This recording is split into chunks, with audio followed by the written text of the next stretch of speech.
ప్రజలకు ఇది వెన్నుపోటు దినం కాదు. వైకాపా నాయకులు ఈరోజు ప్రాయశ్చిత్త దినం అని చెప్పి మీరు రేపటి దినం పేరు ప్రాయశ్చిత్త దినం అని పెట్టుకుంటే కరెక్ట్ గా సూట్ అవుతుందని ఈ రోజు ఈ విధంగా ఈ మీడియా సమావేశం ద్వారా తెలియజేయడం అనేది. ఎందుకంటే ఈ సంవత్సర కాలంలో ఏదైతే చంద్రబాబు కూటమి ప్రభుత్వం ప్రజలకు మంచి చేస్తుంటే దాన్ని ఓర్చుకోలేక వారికి సహజమైన రీతిలో అబద్ధాలని ప్రచారం చేస్తూ వెన్నుపోటు దినం అని చెప్పి లేదంటే ప్రజల్ని తప్పుదోవ పట్టించే విధంగా ఈ రోజు వారు వారి గ్లోబల్ ప్రచారం అని చెప్పే దానికి తెరలేపారు. ఒక పత్రిక పెట్టుకొని మేము ఏం చెప్పినా దాంట్లో రాస్తారు, మేము ఏం చెప్పినా గానీ దాంట్లో చెల్లిపోతుందనే ఉద్దేశంతో ఏదంటే అది నిన్న మాట్లాడటం జరిగింది. మనం చూస్తే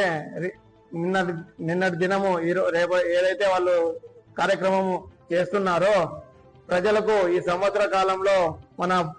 భారతదేశ ప్రధానమంత్రి మోడీ గారు మనకు ఏదైతే ఇది మన ఆంధ్రుల కళల రాజధాని అమరావతిని పునర్ప్రారంభించే విధంగా మనకు కేంద్ర ప్రభుత్వం సహకరిస్తూ ఈ 5 ఏళ్లలో రాజధాని ఏది అంటే కూడా చెప్పుకోలేని విధంగా తయారైన రాష్ట్రాన్ని ఒక రూపుకు తెచ్చేదానికే చంద్రబాబు నాయుడు గారికి ఈ వ్యవస్థల్ని గాడిలో చేయడానికే చంద్రబాబు నాయుడు గారికి 1 సంవత్సరం టైం పట్టింది. అదే విధంగా మన మున్సిపాలిటీ పరిధిలో కూడా మనకు దాదాపు తెలుగుదేశం గవర్నమెంట్ లోనే 173 కోట్లతో ఆ రోజు చంద్రబాబు నాయుడు గారు ఏఐబి స్కీము ఆ రోజు మాట్లాడి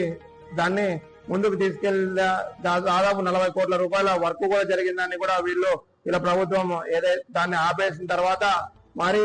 మన గౌరవ ఎమ్మెల్యే గుమ్మనూరు జయరాం గారు అసెంబ్లీలో కూడా ప్రస్తావించి దాన్ని తిరిగి పొందే విధంగా ప్రజలకు శాశ్వతంగా ఆల్రెడీ చెరువు నింపి వాళ్ళకి నీటి ఎద్దడి లేకుండా చేశారు. కానీ శాశ్వత పరిష్కారం చూపించాలని చెప్పి ఈ రోజు 173 కోట్లతో ఒక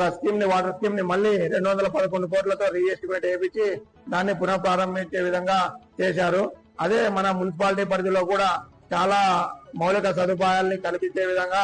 ఎమ్మెల్యే గారు కృషి చేస్తూ ఈ 1 సంవత్సరం దినంలోనే మున్సిపాలిటీ అభివృద్ధి చెందడానికి